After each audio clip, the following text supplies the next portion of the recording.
Washington, but he happens to be in Vancouver today, so he joins me in studio. Hello, welcome. How are you? I am well, eager to learn more about these rules and what they mean for pet owners. I'm going to introduce Dr. Adrian Walton as well, who's a veterinarian and owner of the Dewdney Animal Hospital in Maple Ridge. Hello, Dr. Walton. Welcome back. Hello, Michelle. All right. So, Len, tell us what these new requirements are. So these, guidelines were posted a couple months ago by the CDC. The same organization that was responsible for all the COVID restrictions at the border. So when the first announcement came out, as an immigration lawyer in Blaine, I called the border to speak to an officer to get their take on this new rule or policy. And the first comment I got from a very senior CBP officer was, I didn't know about that. So they didn't even know at the border. Okay. Her second comment was, this is going to be a nightmare at the border. Wow. Why is that? What is the requirement or the guideline? So CDC posted this online kind of step-by-step process, like step one, step two. It kind of reminded me of the ArriveCan app, which a lot of people had a hard time navigating. So I started reading it recently. I'm a lawyer. I had a hard time following all of the steps. So I think a lot of people are going to be hesitant to bring their dogs to the US, go through the whole process until they see how this whole policy comes around on August the 1st. My first reaction was, this is going to be a boom in business for vets, because everybody who has a dog who travels to the US is going to make sure that their pets are vaccinated, right, updated, making sure that they follow these steps with microchips and all that. Yes. So maybe I'm in the wrong business. Maybe I should be a vet right now. Well, I don't know that they have capacity. I think that's the question for veterinarians. And but let's perhaps explain for people, just lay out what these requirements are. You mentioned microchips. There's a certain kind that's going to be required. So there was, I believe, a very specific one, yes, and then I believe the Americans have now backed off, and there's now different ones that could be used.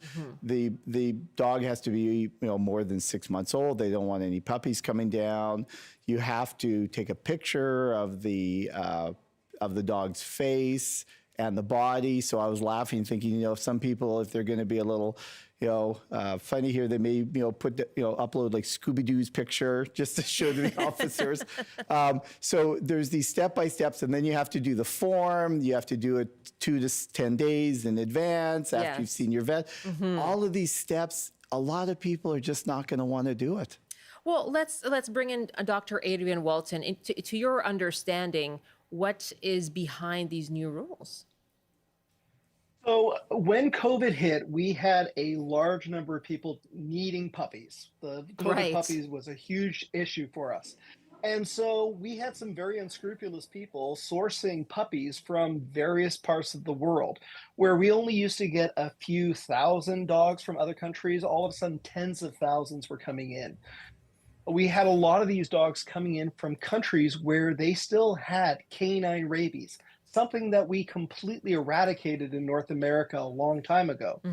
So these animals came in, and we actually did have cases of canine rabies. There was a couple of cases in the United States, and in Toronto, we had a couple of cases. And people sit there going, well, we have rabies here. Why is this an issue? Well, canine rabies is a different species. It basically can go from dog to dog a lot easier than other forms of rabies. And in the Toronto case, over 30 people were exposed to that dog and had to be treated for potential canine rabies. And if they missed just one person, and that person showed clinical symptoms, that person would have died. Not could have died, would have died. And so this is why the CDC is taking such a strong position on this. And I can't blame them. So a few years ago, they banned dogs from countries that have canine rabies, like Iran, like China, like Russia. And what we found happening was we started to receive here in British Columbia large numbers of dogs from these countries, and they would come in as fosters, stay here for a few weeks or months, get some Canadian paperwork, and then be shifted across the border.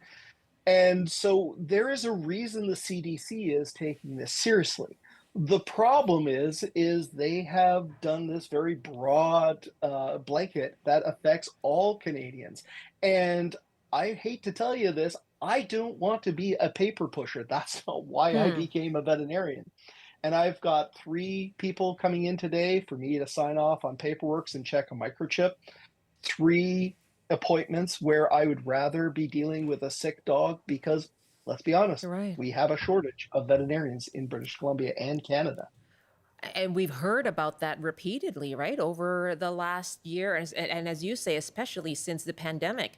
And it seems to be that this issue is in flux. I'm going to the link right now. I'm trying to go to the link to the new rules, which I read just this morning, and that page right now is not to be found.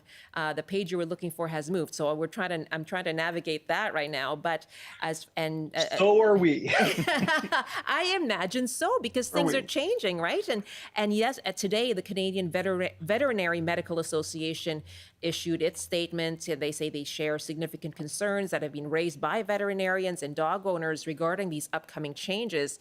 But yesterday it was announced that, among other changes, a Canada-specific bilateral export certificate has been negotiated, and that's to simplify the process. And that would remain in effect through the duration of immunity related to the rabies vaccine. So things are in flux as we head toward August 1st.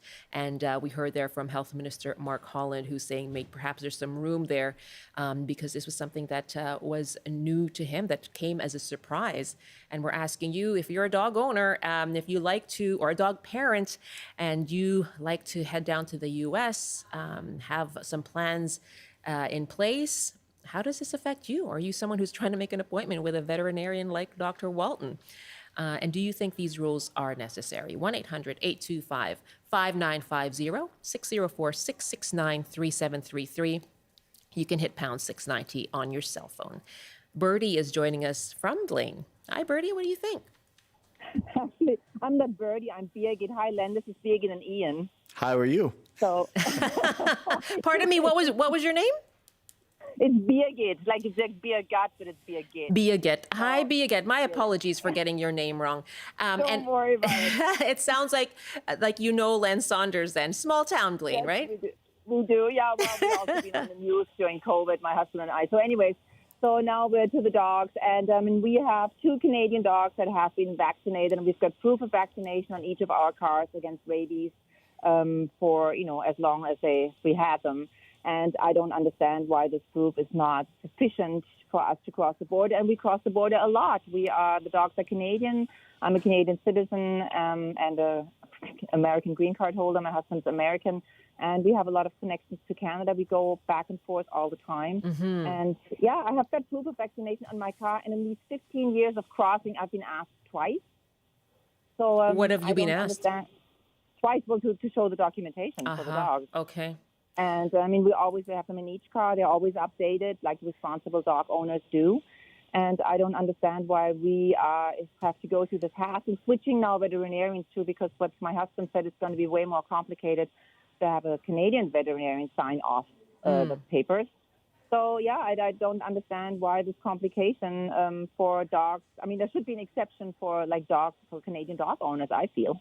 Yeah, well, people seem to be seeking exemptions of all kinds. Do you see then, Yeah. you said you cross the border quite regularly. Are you kind of putting a hold on your plans for now?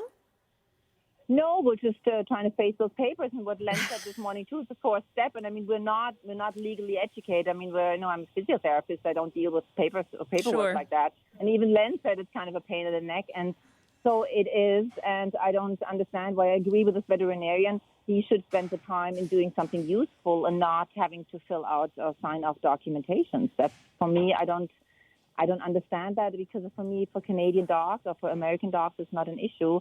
And the imports need to be the ones that, Yeah. the CDC should be looking for. Given those concerns, though, how can you know whether a dog is, in fact, from Canada and has up-to-date vaccines without those documentations each and every time? Well, we bring the documentation with us all the time. They're in our glove compartment, and Right. it says when the dogs were vaccinated. But to require them, yeah. And we're happy to show them. But why we need more than that is kind of, I don't understand. As far as I know, the dogs have to be vaccinated against rabies, I think, for 6 weeks before they cross, or 10 days. The veterinarian will be able to tell you that before it really works. But I mean, that's just a matter of looking at the date of the vaccination. But like I said, we've never been checked. Well, we've been checked once or twice in 15 years. Okay. So, Biaget, thank you. Thank you so much for the call. Do you want to say bye, Len? Yeah, bye, Len. Nice to hear from you. He's coming back soon, I believe. Biaget, thank you very much. And this is something that's going to be required for each of your trips, right? As she was saying, I have the documents here. They should be valid for any trip. Well, once again, these are new rules. I've tried to read them. The vet may have a better idea than me, but I think they're good for so long. You don't have to do it every single trip. Okay. But there's an expiry date. But this is the problem: people don't understand what's going to happen on August the 1st, and that's a great example of a cross-border couple that brings their dogs back and forth, and they have no idea what's going to happen starting August 1st, and they've been compliant up until now. Adrian, what is being required? What's on the paperwork that you're supposed to be filling out this afternoon?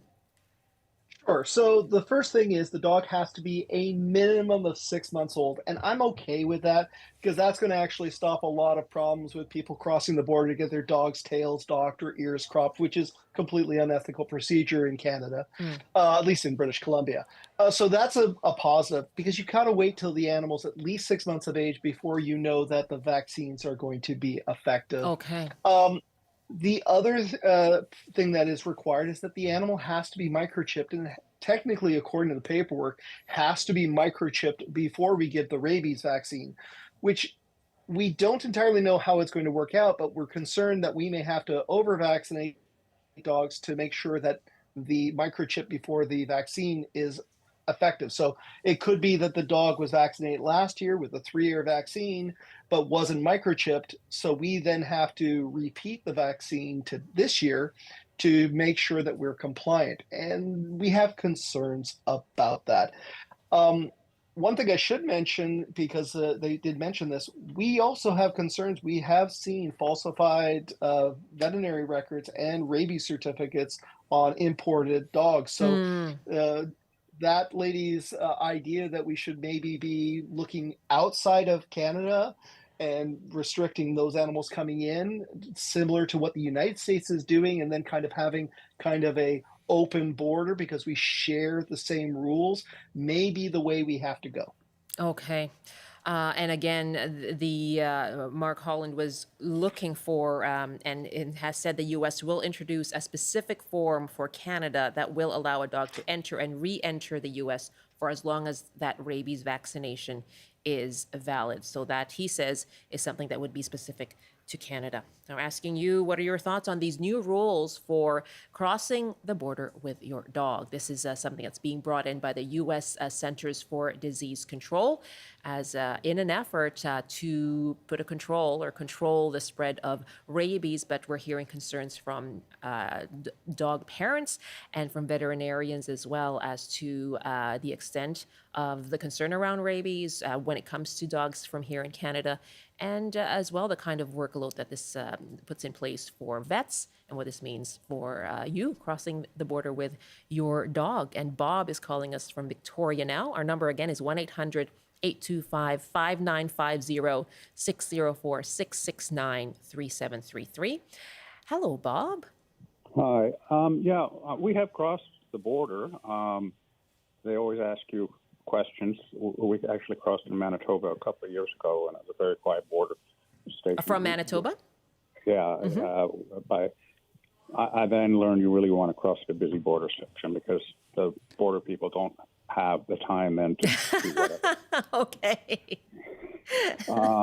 But, I'm worried. Like, if I want to go, I was looking at going after Labor Day, going down to California, but I've got to book campgrounds on the way down, on the way back. I can't wait forever.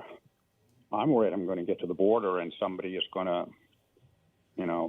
suddenly going to throw up something about, the dog's it's not been done right. I mean, my dog has a chip. He's perfect. He's a pet. I'm not, this importation, I've looked at it. I'm not importing a dog. I'm taking a dog with me and I'm going to bring him back. I mean, it just seems to be another way they don't want you to go to the U.S. They don't want our tourism. Maybe I should take the hint. Are you reconsidering then? Oh, absolutely. Yeah. Bob, thank you very much for the call from Victoria. Might this affect tourism? Well, absolutely. So where I am in Blaine, right, we have mailbox places, people come down, gas stations, Trader Joe's, all of these places, I think you're going to definitely see a decrease in business because rather than throwing your dog in the car and coming down and getting some gas or groceries, you're going to think twice. So I'd be interested to know what the Bellingham Chamber of Commerce thinks about this, especially after COVID, when there was days I'd go in Blaine without seeing a Canadian car. It was Ghostville there for a long time. So people have come back, but not in the same amounts as before. And I remember doing those interviews with local businesses in Blaine and the Bellingham Chamber of Commerce about how concerned they were about not having the clientele that had been crossing the border from Canada. Let's take another call from Nancy in Nanaimo. Hi, Nancy.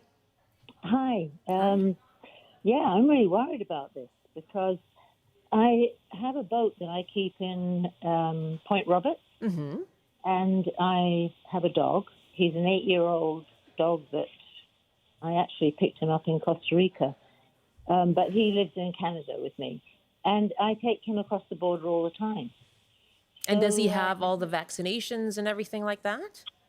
He does, but my question would be about the rabies vaccination.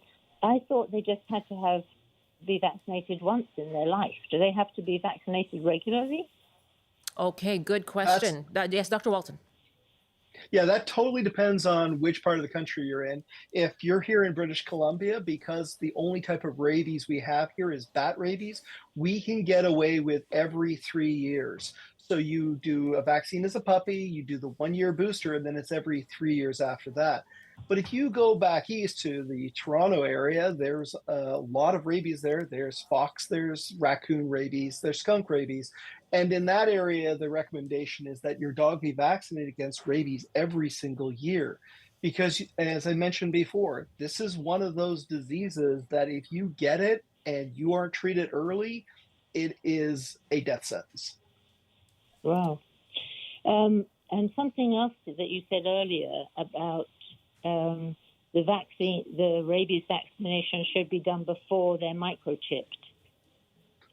That is what the regulations state, yes. You know what would be great? What's going through your mind right now? What's going through your mind? It sounds like you're processing this right now, Nancy. Yeah, I'm whenever I go across the border, at the border guards, they're always very surly. And my dog always barks like hell at them through the car window. And sometimes I think they're just mad at dogs coming across the border. And I don't. And the thing is if when I go to my boat, I have to get a ferry from here, drive to Point Roberts, and if they turn me away, that's a lot of. It's not just like I just drove. Yeah, 10 minutes south. Yeah, exactly. So, it's a longer trip for you. I need to read something. I need to find the link that you're trying to find so that I can read it and understand it. Great idea. So you can go to cbc.ca and look for our stories there. As I say, we had embedded a link to the CDC's new rules, and that link, when I checked it a couple of minutes ago, was broken, and it still is broken now. So I don't know what's behind that. It may be because they're updating it. I don't know, but that is something that we'll continue to look into.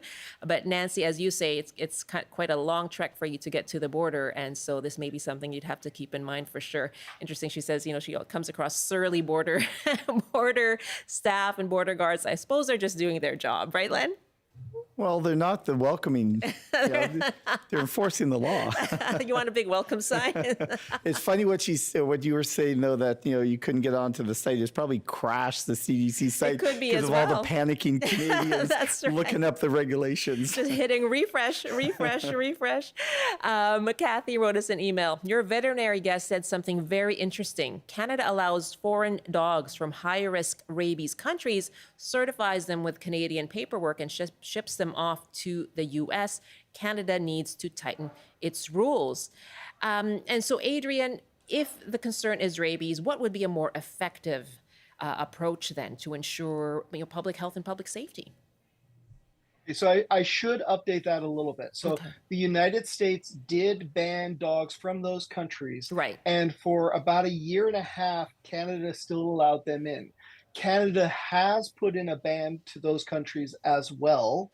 But we are still seeing dogs that are moving to other countries, then being brought to Canada and the United States, using these third countries as kind of a place to, process dogs is the best way. We do need to, especially with the overabundance of pets now, we do need to reconsider, should we be bringing these dogs in? Because I'll be honest, a lot of these dogs are coming from overseas puppy mills. And my concern as a veterinarian is that we have exported our puppy mill to foreign countries. But that being said, these regulations in the United States is a bit of an overkill, and it's going to severely hinder anybody who just wants to cross the border for the day. You're now going to have to plan not just days, but weeks in advance, because veterinarians are overloaded. You may not be able to get an appointment for 2-3 weeks for something as minor as filling out paperwork. We're going to put the dog with congestive heart failure, the dog with a broken leg ahead of you guys. So plan ahead. But we do understand that these veterinary certificates will probably be good for 6 months, maybe more. So we're hoping to kind of see more information from the CDC over the next few days, weeks. And hey, maybe if they get the website up in a few hours. We'll take a look. A quick word from you on what you want to see, Lynn. Well, I think people just, want to be prepared for August the 1st, not wait until the last minute. But who knows, whether they enforce this at the border. They didn't really enforce COVID much at the land border. So maybe... From what you saw, they didn't. Oh, there was the worst kept secret was they didn't ask. Airport's different. Definitely they'll be asking because it's the airlines that monitor who gets on these flights before people get to the American officers at pre-flight. But at the land border crossings, your guess is as good as mine on August 1st. Okay, the clock is ticking. Thank you so much to both of you. Thank you. That's Len Saunders. Thank you. Len Saunders, immigration lawyer based in Blaine, Washington, and Dr. Adrian Walton is a veterinarian and owner of the Dudney Animal Hospital in Maple Ridge. It's 12:31 now. This is BC Today.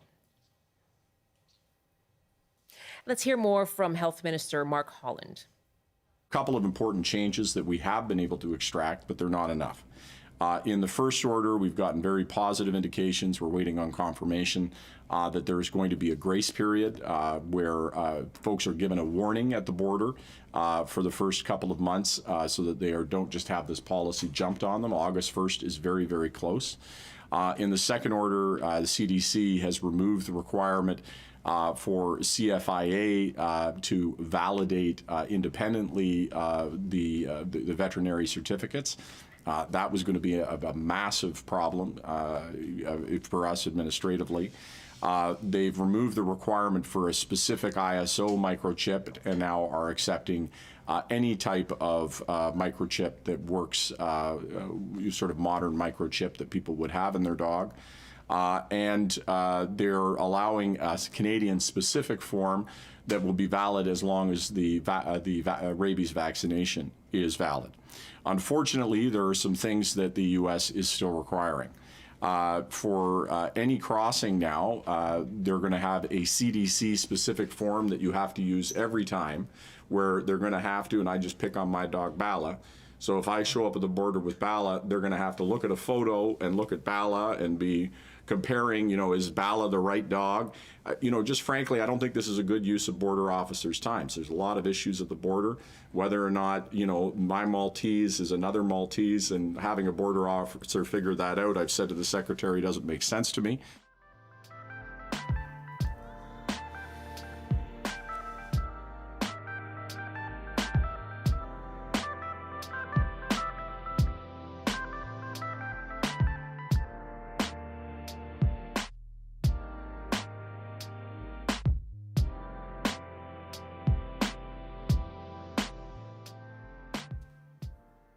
It's 12:33 now in the Pacific time zone, and we are going to talk in our next half hour about the best hikes in BC.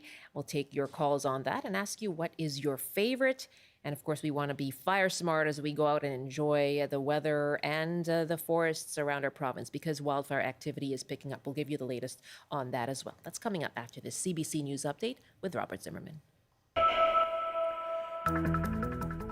Good afternoon. A fast-growing wildfire has triggered evacuation orders in the interior. People on about 75 properties in the Venables Valley and 5 more on the nearby Cooks Ferry Indian Band have been told to leave.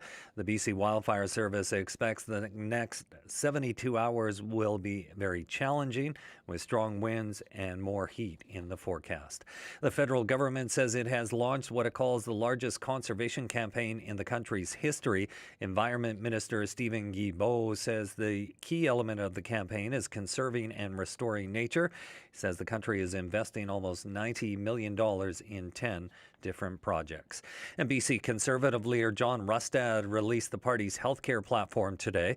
He says he's established guaranteed wait times for healthcare services such as surgeries and cancer treatment if he becomes premier. If those wait times aren't met, the government would pay for the procedure to be done out of province. And now the BC forecast. The heat warnings continue for several sections of the province, with highs around 40 degrees in some areas. On the north coast, periods of rain with a high of 18, highs up to 35 and mainly sunny in the Peace. In the central interior, including Prince George, a mix of sun and cloud with a high of 33, highs to 37 degrees with some sunshine and a risk of thunderstorms in the Kootenays. In the southern interior, including Kelowna, a high of 38 and hazy with a mix of sun and cloud. And for Metro Vancouver, Greater Victoria, and the Fraser Valley, sunny this afternoon with highs in the mid-20s. That's your CBC News Update from Vancouver. Do you have a tip for staying cool in the heat? Staying cool, not really. No. I have not been that cool, no. I mean, obviously, we have fans going in the house. Yeah. No air conditioning, but yeah, the fans Do they do are the helping job? a bit. Yeah, they're helping a bit. If you put them right, There's direct them right at you. Yeah, They do, exactly. You just sit right in that sweet spot. That's right. Don't Yeah. move. As long as the cats aren't blocking you, you're okay. They're hot too. Yeah, sure. Yeah, I've They've been got a using a lot of wet towels, just wrapping them around the neck. Good That tip. that Yeah. helps. Yeah, there you go. There's my Yeah. hack. Rob, thanks so much. Stay Sure, cool sure. out there. Okay. Rob Zimmerman in the CBC Vancouver newsroom. And it is 12:36 now. Here's what's coming up this afternoon and on the coast. Michelle, hi there. It's Gloria Makarenko, and I hope you can join us for On the Coast this afternoon. Artist Rebecca Bear is going to join us to talk about her new exhibit at the Richmond Art Gallery. She'll talk about her special type of photography, which uses light that showcases the ritual of her doing her hair. That's intriguing. We'll hear more about that. And our weekly column Up to Date continues as well today. We're going to talk about the experiences of people with disabilities while they're dating. We'll hear about marriage inequalities faced by people with disabilities as well. So join us for On the Coast between 3 and 6 this afternoon.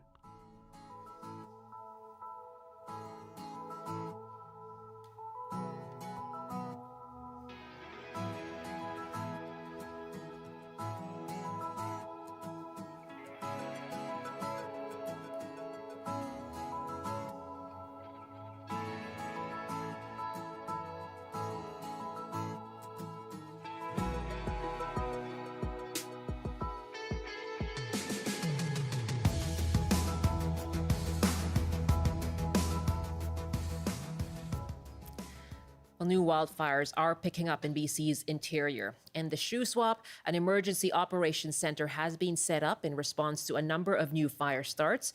The Shuswap emergency program posted on X about new fires in the Salmon Arm, Queest, Mara Mountain, and Mount Griffin areas. And last night, the Thompson-Nicola Regional District issued an evacuation order for the Venables Valley near Spence's Bridge. Now, that affects about 75 properties in the Venables Valley and 5 more reserve lands on the nearby Cooks Ferry Indian Band.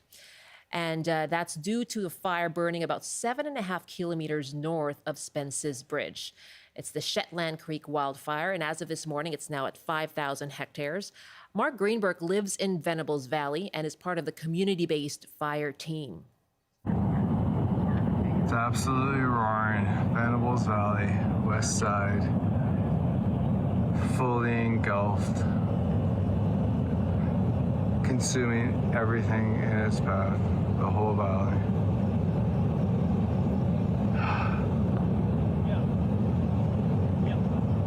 I'm about 200-300 meters away and I already feel the heat. There's no way, no survival in that path of destruction. And I don't know if you could see it, but there's a silver line right there. It's about, I don't know, 100 meters, 50 meters from the flames. That's my place. Sprinkler's going. We'll see what happens. It's all in Krishna's hands now. That's Mark Greenberg and a video that he shot as he was under an evacuation order from the Venables Valley. Now, BC Wildfire Service now counts more than 200 fires, 61 in the last 24 hours. This morning, emergency officials gave an update, and they're raising concerns about the hot and dry conditions continuing across BC. Cliff Chapman speaks for the BC Wildfire Service.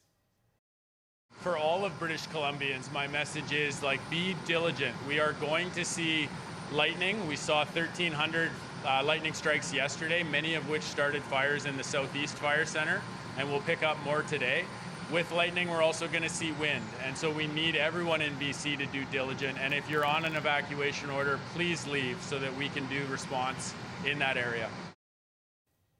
That's Cliff Chapman with the BC Wildfire Service. And we'll continue to follow this developing story throughout the day here on CBC. And you can listen to CBC Radio 1 in your area, Radio West broadcasting this afternoon, of course, with Sarah Penton. And you can watch CBC News tonight at 6 o'clock with Dan Burritt. Well, of course, we want to be fire smart as we head up to Parks Day across the country and celebrating that. And of course, one way to enjoy BC's majestic parks is by hiking through it. You know, perhaps you're trudging, clambering, walking, or running, maybe just roaming around the wonderful wilderness. Of course, being fire safe and wildlife safe and everything else as well. There are many hiking trails and routes in the province. But we're asking you, if you had to choose, what do you think is the best hike in British Columbia? We have a BC Today prize pack for one lucky caller, a handy-dandy BC Today picnic blanket for that break in your hike, and a BC Today water bottle to stay hydrated, and one of the books by our next guest. So do call us now. Let us know what's your favorite hike in BC. What do you think is the best? 1-800-825-5950, 604-669-3733. You can hit pound 690 on your cell phone. You can email to bctoday@cbc.ca, and our prize pack will go to one lucky caller. So do call us. We'd love to talk to you. My guest is Taryn Ayton, who runs the website Happiest Outdoors. She's author of Backpacking in Southwestern British Columbia and Backpacking on Vancouver Island. And she joins me from Squamish. Hello, Taryn. Hi, thanks for having me. Thank you so much for joining us. Have you been busy hiking and backpacking? I have. I sprained my ankle a few weeks ago, so I've been doing shorter hikes in the last few weeks than I would normally. But I hope to be back out there in full strength soon. Did you sprain your ankle while on a hike? No, I was mountain biking. It was a very Squamish kind of accident. That's right. Yeah, I hope you're feeling better. I am, thank you. Is it even possible to narrow things down to the best trails? I mean, people ask me all the time as a guidebook author, what's your favorite hike? And I do think it's a little bit like asking a parent to choose their favorite child. Right. It's really tough to do. But I think that unlike children, trails don't have feelings, so we can give it our best shot at giving our favorites. But they have some very proud residents who They will do, vie yeah. for them. Yourself, what do you look for in a hike? And I know that, you're very active. So, of course, challenging is probably one of your requisites. Yeah, I definitely look for challenging hikes for sure. But I don't discriminate. I'm quite happy to do shorter hikes as well. Especially if I'm traveling, if I've gone on vacation somewhere else in the province, I'm much more likely to do a series of short hikes to kind of get all of the good stuff in an area in. But for me, a good hike is not just that beautiful Instagram worthy photo at the top. It's what you see along the way as well. So if it's a horrible, boring slog through unremarkable forest on a poorly maintained trail, but the view at the top is great, I'm not going to like it as much as a trail that has interesting things to see along the way. Beautiful, wildflowers or old growth trees, and then a view at the top. Okay, so it's the journey as well, not just the destination. Of course, of course. And is I know you were saying you'll do shorter hikes as well, but is the level of elevation and challenge, does that matter too? Because then it gives you a little bit of that workout, while you're taking in the views. Yeah, definitely. I mean, I think that the more that people hike, the more you start to understand, what distances and elevations are good for you. So like I said, I've got a sprained ankle right now, so I'm doing shorter hikes with less elevation than I normally would. And I think that's the great thing about hiking in BC is that we have sort of everything, from very easy flat walks that are, accessible to all, including people who use wheelchairs or mobility devices, all the way up to things that are, not quite rock climbing, but getting close. Yeah, and that's important too. I'd love to hear from people if there's an accessible hike that is your favorite. I've done some with my daughter as well. She likes them a little more flat, and we've gone along, Richmond, just beautiful walks over there. I did the Grouse Grind on the weekend, and shout out to the guy who walked past me and said, "What am I doing here?" He just muttered under his breath, questioning life choices. We're taking your calls. What is your favorite BC hike? What is the best hike in the province? We'll take your votes, and we have a prize pack to give away as well. This lovely gingham BC Today beach blanket, picnic blanket for when you take that break and chow down on your snacks, your nuts and your granola bars, and this gorgeous BC Today water bottle to stay hydrated. That's very important, of course. And one of the guidebooks from our guest, Tara Nathan. So that's pretty much what you need to get ready for a hike. Lots more, of course. You need your essentials, but those are going to get you started. So give us a call, 1-800-825-5950, 604-669-3733. Let's get things going with Jan in Langford. Hi, Jan. Okay, well, Masset on the big island in Haida Gwaii, former Queen Charlotte. It's called Graham Island. The very north is called North Beach. It's pretty flat. You can walk around. Beautiful. But you're not going to be able to push a wheelchair or anything like that. And the old village of Masset, pre-COVID, they had a coffee bar and they had a few other.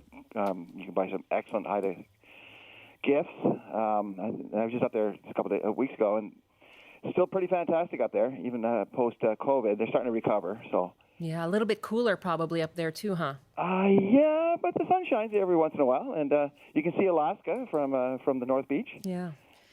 Gorgeous. And so how many times have you done it, Jan? It sounds like you visit frequently. Yeah, I've been up there 3 times now. COVID kind of killed things in 2020, but then I went up there last year and again this year. They're desperate for teachers, doctors, nurses, contractors, anybody. Yeah.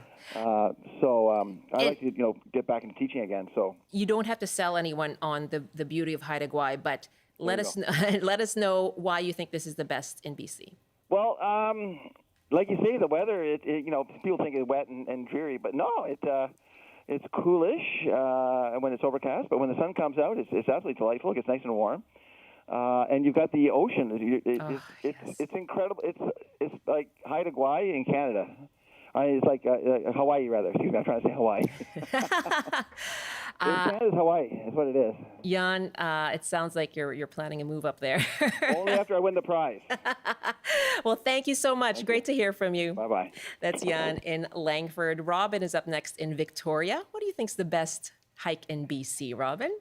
Oh, BC's a tough one, but I'll make a pitch for Absolutely. South Vancouver Island and say the East Souk Coast and Interior Trail Loop. It's about close to 9K. Takes about 4 to 5 hours, depending on fitness. Yeah. But it's just spectacular. First, I sort of start in the woods, and then it ends up down at a little fisherman hut. And then you hit the coast, and almost always I'm stopping for lunch and watching whales out front. Oh, my goodness.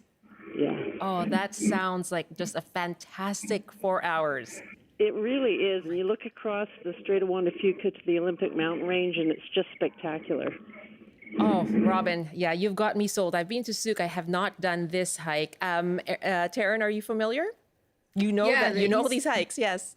Yeah, the East Souk Trail is actually in my new book, Backpacking on Vancouver Island, because we included a few day hikes in that book as well. And so, yeah, I think as the caller said, there's so much variety in that park that you can do kind of a shorter loop through the interior, or you can do the entire East Souk Trail, which is about 12 and a half kilometers from point to point. And you're never very far from the ocean. You're never up very, very high, but you're always going uphill or downhill. You'll be doing a lot of elevation gain over that trail because it's so lumpy. Right. Yeah. Thank you so much for that. I think that's a really good candidate over on the east coast of the island as well. I love Parksville, and a lot easier and flatter for sure. But what do you think of hikes, on that side of the island, Taryn? Well, Souk's actually kind of on the southwest side. Yeah. But over in Parksville, there's lots of interesting things over on that side. I actually like some of the northern Gulf Islands. So Hornby Island actually has lots of beautiful hiking. 2 ferries to get there, but worth the journey for sure. Yeah, and Denman actually as well on the way to Hornby has some good hikes. So yeah, I really like Hallowell Provincial Park on Hornby. Nice, easy kind of flattish loop through the forest and along the coast with really incredible views. What are some of the best family-friendly ones if you're thinking about going out for a day or maybe overnight? I know someone who's going on a multi-day hike with their family. Yeah, if you're looking for sort of an easier hikes, like we talked about on the island, the Hallowell on Hornby is great. Near Vancouver, I really like Bowen Lookout and U Lake at Cypress, because it's, you get to drive all the way up into the Alpine, which you don't always get to do. And then it's a nice manicured trail through these sort of subalpine ponds. You get that top of the mountain kind of experience. And then if you have a little more energy, you can go up the hill to Bowen Lookout, which has a great view of Howe Sound. That's a great one for families because you can see how the energy is doing partway around the U Lake Loop and decide, do you want to go up to Bowen Lookout or is that better for when the kids are older and less cranky maybe? And then for overnight with families, there's lots of options for overnights with families. One that I like to recommend on Vancouver Island is Lake Helen Mackenzie in Strathcona Park. So that's one where you can drive to the top of Mount Washington Ski Hill. The beginning of the trail to Lake Helen Mackenzie goes through Paradise Meadows, which is a really beautiful alpine meadow environment with lots of boardwalks and plants to see. And then it's a little bit tougher after you leave Paradise Meadows, but not tough at all, even for little legs. And you can camp at Lake Helen Mackenzie right on the lake and go swimming. There's tent pads, toilets, bear caches, all that stuff that you want when you're just starting out. Here's one great for families. I've done this one. Teapot Hill above Cultus Lake is the best hike ever, even though it's busy during tourist season. And I don't love that. It's true. It does get busy, but what a treat for the little kids. There's no one around when it's pouring with rain or covered in snow. So it's a convenient place to meet friends. So often it's the conversation that makes it special. That is true as well when you're on a hike hike. I like to go on busy hikes if I'm by myself, because then I know I've always got people around me, and I like to not eavesdrop, but I like hearing, conversations passing by. She goes on to write about 250-meter elevation gain over 2.5 kilometers. Very nice. If it's hot, I can jump in the lake after the hike. Of course. That's a really great one, Lisa. Thank you. Basil calling now from Vancouver with his idea for a best hike in BC. Hi, Basil. Yeah, well, we're blessed in Vancouver. We Absolutely. have the Emerald of Vancouver. Thank you. Don't have to go far. Hop on a bus and you can be in the gorgeous Stanley Park. And there you can meet your four-footed friends, your two-footed friends, and your feathered friends. Owls, herons, bats, raccoons. So true. And mounted police on beautiful, gorgeous horses. And you may even catch, if it's later in the day, you may even catch a beaver, which we've seen swim close by on the lagoon. So you have the ocean close by, you can see the mountains, you've got the forest, and you've got a lagoon, and you've got Beaver Lake. What more can you ask for? And just hop on a bus, and you're in amongst everything you want to see, especially if you like your friends. Yeah, four-footed at that. Basil, thank you very much. The Emerald of Vancouver. It is emblematic of the city, isn't it, Taryn? It is. And I think that's a really good reminder from Basil that we don't have to go far to go hiking. There are lots of urban parks close to us where you can experience, the nature, like he said. And I think that Stanley Park is so interesting because so many of us just stay around the outside along the seawall. Yes. And there are lots of great trails through the middle. There's lots of really beautiful trees. Even with the windstorm and the pine beetle damage, there's still some really beautiful trees in the interior you can see. That's a great reminder. Absolutely. Let's go to further north now. And Ken is on the line from Prince George. Hi, Ken. Hi. Thanks very much for calling. You're representing Prince George. We haven't heard from your area yet. What's your favorite hike? So my favorite hike is east of Prince George in the McGregor Mountains. It's a trail up to a cave system, and it's in George Evanoff Park, and the cave system's called Fang Caves. Oh, my goodness. What? It's more than a couple kilometers of caves. The caving club that I was in helped expand the cave system quite a bit. There's a beautiful bowl up above the cave system that has a couple small lakes in it, and it's subalpine terrain. Very few trees. You never know what you're going to see. You see rock pike on the way up. I've seen grizzly bears up in the subalpine. There's actually small frogs that they must breed in the creek system on the way up the trail, so sometimes you got to be careful not to step on them. And on the way up, you go through several different vegetation zones. I've picked between 5 and 7 different kinds of wild berries on the way up. Wow. And the water up there is pristine. And there's actually more than one cave. So yeah, what's it like in the caves? Oh, it's wonderful. I've even stayed overnight in there.